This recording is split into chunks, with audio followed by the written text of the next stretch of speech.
आज के सेशन में हम पुनः उपस्थित हैं धातुओं के रासायनिक गुण को लेकर के। पिछले सेशन में आपने दो गुणों पर ध्यान दिया था, पढ़ा था। आज के सेशन में कुछ और से रासायनिक गुण हैं। जैसा कि आप स्क्रीन पर देख रहे हैं कि एक तीसरा गुण हमने लिखा है अम्ल के साथ क्रिया। तो अम्ल के साथ क्रिया क्या होती है और क्या बनता है? आप लोगों ने पिछले अध्याय में देखा होगा कि उसमें हमने चर्चा किया भी था कि धातुएं अम्ल के साथ क्रिया करके लवण और हाइड्रोजन गैस उत्पन्न करती हैं। धातुएं अम्ल के साथ क्रिया करके लवण और हाइड्रोजन गैस उत्पन्न करती हैं। तो इसको हमने यहाँ पर लिख रखा है धातु प्लस तनु अम्ल इक्वल टू लवण और हाइड्रोजन गैस। ये सामान्य अभिक्रिया है, इसको आप पता कर सकते हैं, देख सकते हैं। लेकिन इसमें भी कुछ ऐसे अम्ल हैं जिसके साथ जब धातु क्रिया करता है तो हाइड्रोजन गैस नहीं बनाता है। जैसे नाइट्रिक अम्ल HNO3 नाइट्रिक अम्ल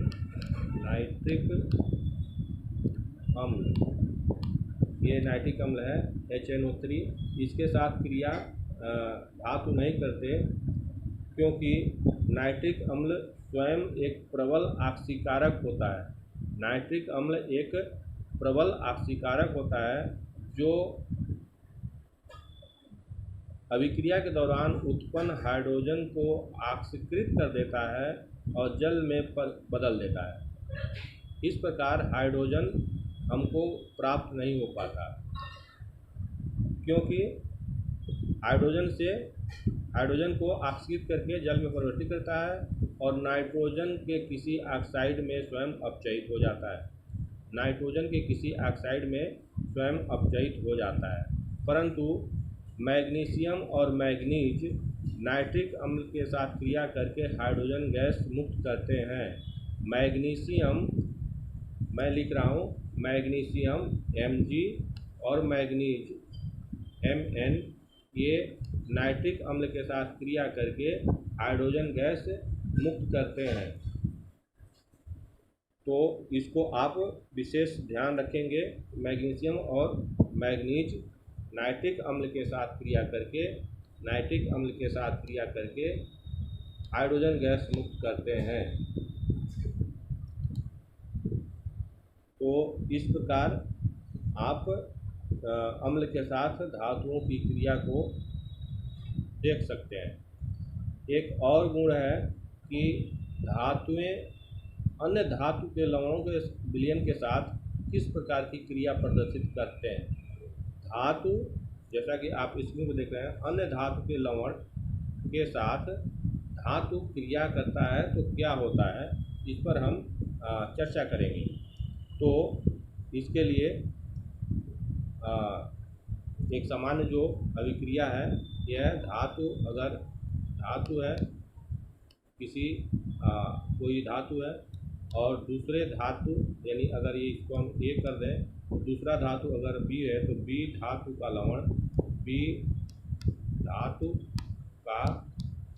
लवण इसके साथ क्रिया करता है तो क्या बनाएगा, A का लवण बनाएगा, A का लवण और धातु बनाएगा। ये भी आप पिछले से अध्याय में देख सकते। विस्थापन अभिक्रिया इसको कहते हैं। अब यह किस प्रकार कौन किसको विस्थापित करता है, इसके लिए भी एक टॉपिक है जिसको सक्रियता श्रेणी कहते हैं।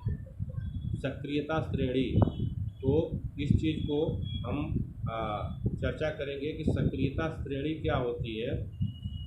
ये आपके परीक्षा के दृष्टिकोण से, इस साल के बोर्ड परीक्षा के दृष्टिकोण से महत्वपूर्ण है। इस अध्याय में अभी तक हम लोगों ने जो भी पढ़ा इस अध्याय में जैसे धातु और अधातु के भौतिक गुण और रासायनिक गुण, ये तो परीक्षा में इस साल के बोर्ड परीक्षा में इससे प्रश्न नहीं बनने हैं, लेकिन आगे जो हम पढ़ेंगे उस पर बोर्ड परीक्षा में प्रश्न बनेंगे। तो हम अब चर्चा करेंगे कि सक्रियता श्रेणी क्या होती है। तो सक्रियता श्रेणी, जैसे कि आप स्क्रीन पर देख रहे हैं, हमने लिखा है सक्रियता श्रेणी। सक्रियता श्रेणी, सक्रियता श्रेणी किस प्रकार बनती है, यह व्यापक एक टॉपिक है जो आपके स्तर पे नहीं है। अगले उच्च कक्षाओं में जब आप जाएंगे तो इसको बताया जाएगा, लेकिन सामान्य रूप से इस प्रकार हम इसको बता सकते हैं कि धातुओं की क्रियाशीलता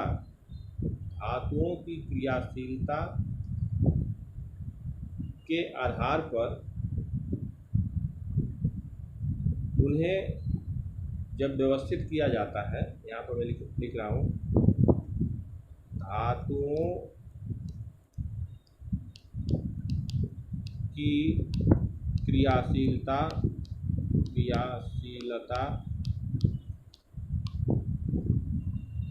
के आधार पर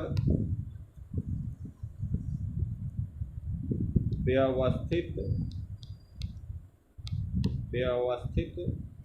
करने से जो श्रेणी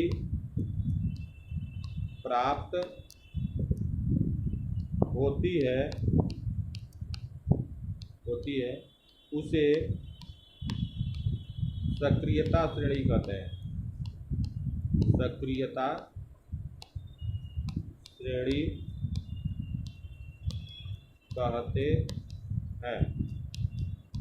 अब ये किस प्रकार से व्यवस्थित किया जाएगा, तो ये है, इसको हम बढ़ते क्रम में या घटते क्रम में रख सकते हैं, लेकिन जो सामान्य जो ट्रेडिशन है, जो मान्यता है, वह यह है कि सबसे अधिक क्रियाशील सबसे ऊपर रहेगा, सबसे अधिक सर्वाधिक क्रियाशील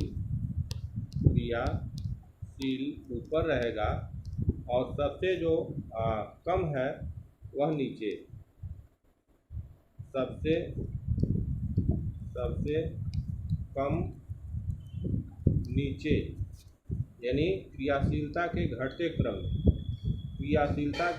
क्रम में यह है क्रियाशीलता का घटता क्रम। क्रियाशीलता का घटता क्रम, यानी जब हम धातुओं को उनके क्रियाशीलता के घटते क्रम में व्यवस्थित करते हैं तो इससे जो श्रेणी प्राप्त होती है उसको सक्रियता श्रेणी कहते हैं। बहुत महत्वपूर्ण है। यहाँ पर जो अब ये ऐसे नहीं निर्धारित होता है, इसके लिए प्रायोगिक प्रमाण के आधार पर इनको व्यवस्थित किया गया है, और जो श्रेणी है वह ये है कि potassium, sodium, calcium, magnesium, aluminium, zinc, iron, lead, lead, hydrogen, और नीचे की ओर कॉपर, मरकरी, यहीं पे मैं लिख रहा हूँ mercury, Hg, Ag, silver, Au, चांदी, ये धातुओं की सक्रियता श्रेणी है, यानी ये घटता हुआ क्रम है, सक्रियता का घटता क्रम, सक्रियता सक्रियता का घटता क्रम। इस प्रकार से जो श्रेणी प्राप्त हो रही है, इस श्रेणी को हम सक्रियता श्रेणी कहते हैं। सक्रियता श्रेणी का बहुत ही ज़्यादा उपयोग है। जैसे इससे हम ये बता पाएंगे कि कौन सा धातु बहुत सक्रिय है, कौन सा कम है। उसको सक्रियता के घटते क्रम में या बढ़ते क्रम में व्यवस्थित आप कर सकते हैं। इसी प्रकार कौन सा धातु अम्ल से हाइड्रोजन को विस्थापित करेगा या कौन सा धातु अम्ल से हाइड्रोजन को विस्थापित नहीं करेगा, इसको हम इस श्रेणी के आधार पर बता सकते हैं। इसी प्रकार किसी धातु के लवण से धातु को कौन सा धातु विस्थापित करेगा या नहीं करेगा, इसको भी हम सक्रियता श्रेणी के आधार पर बता सकते हैं। बहुत सारे इसके अनुप्रयोग हैं, लेकिन संक्षेप में जो आपके पाठ्यक्रम में टॉपिक दिया है उसके आधार पर आप इतना आप जानकारी रख सकते हैं जो आपके लिए उपयोगी होगा। आइए देखते हैं, कुछ प्रश्नों पर हम चर्चा करते हैं। एक प्रश्न है कि अभिक्रियाशील धातु को तनु हाइड्रोक्लोरिक अम्ल में डाला जाता है तो कौन सी गैस निकलती है। तो तनु हाइड्रोक्लोरिक अम्ल के साथ जब क्रिया करेगा धातु, तो आपको जानकारी है, आप जानते हैं कि उससे हाइड्रोजन गैस मुक्त होगी। अम्ल के साथ जब क्रिया करेगा तो हाइड्रोजन गैस मुक्त होती है। अब इसमें जो आपने सक्रियता श्रेणी देखा है, इस सक्रियता श्रेणी में एक तो मेन चीज़ आपको जो याद रखना है, बहुत महत्वपूर्ण है, कि हाइड्रोजन के ऊपर कौन है और हाइड्रोजन के नीचे कौन है। हाइड्रोजन से ऊपर कौन से धातु हैं और हाइड्रोजन से नीचे कौन से धातु हैं। जो धातु हाइड्रोजन से ऊपर हैं वह हाइड्रोजन से अधिक सक्रिय हैं, और जो धातु हाइड्रोजन से नीचे हैं सक्रियता श्रेणी में, वह हाइड्रोजन की तुलना में कम सक्रिय हैं।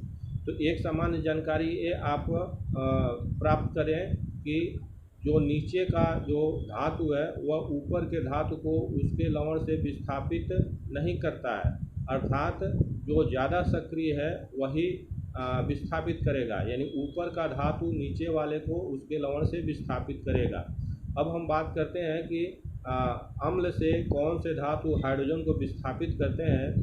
तो अम्ल में जैसा आप जानते हैं कि क्या होता है, हाइड्रोजन आयन होता है। जैसे HCl की अगर हम बात करें या H2SO4 की बात करते हैं, इसमें हाइड्रोजन है। अब हाइड्रोजन को निकालना है तो हाइड्रोजन को कौन निकालेगा, जो हाइड्रोजन से ऊपर है। और हाइड्रोजन से ऊपर कौन है, सामान्यतः जिंक है, आयरन है, सोडियम है, पोटेशियम है, कैल्शियम है। तो इसकी जब जिंक से क्रिया कराते हैं Zn से, तो ये बनाता है ZnCl प्लस H2 बनाएगा। अब चूँकि ZnCl2 बनाएगा तो ये हो जाएगा ZnCl2 प्लस H2, तो यहाँ पर 2HCl आपको बनाना पड़ेगा। तो इसी तरीके से आयरन के साथ अगर क्रिया कराते हैं तो क्या बनाएगा, FeSO4, और हाइड्रोजन को मुक्त करना है तो प्लस H2। तो इस प्रकार ये हाइड्रोजन गैस मुक्त करेगा, क्योंकि ये जिंक और आयरन दोनों सक्रियता श्रेणी में हाइड्रोजन से ऊपर है। अब दूसरी तरफ अगर हम बात करते हैं कि 2HCl से कॉपर क्रिया करता है तो क्या बनाएगा, CuCl2 बना सकता है कि नहीं, CuCl2 प्लस H2 बना सकता है कि नहीं। तो ये नहीं बना सकता, ये नहीं बना सकता। क्यों नहीं बना सकता कि यहाँ पर अगर सक्रियता श्रेणी में आप देखेंगे तो कॉपर का स्थान हाइड्रोजन से नीचे है। तो इसे नीचे है तो नीचे वाला ऊपर वाले को तो विस्थापित नहीं कर सकता, क्योंकि उसकी सक्रियता ऊपर वाले से कम है। तो अपने से अधिक सक्रिय धातु को उसके लवण से या उसके विलयन से विस्थापित नहीं कर सकता। तो इस प्रकार ये क्रिया संभव नहीं है। तो ये प्रश्न आता है कि कौन सी यह क्रिया संभव है या नहीं संभव है। तो इसको हम रासायनिक सक्रियता के श्रेणी के आधार पर हम बता सकते हैं। तो इस प्रकार ये प्रश्न का उत्तर आप बता सकते हैं।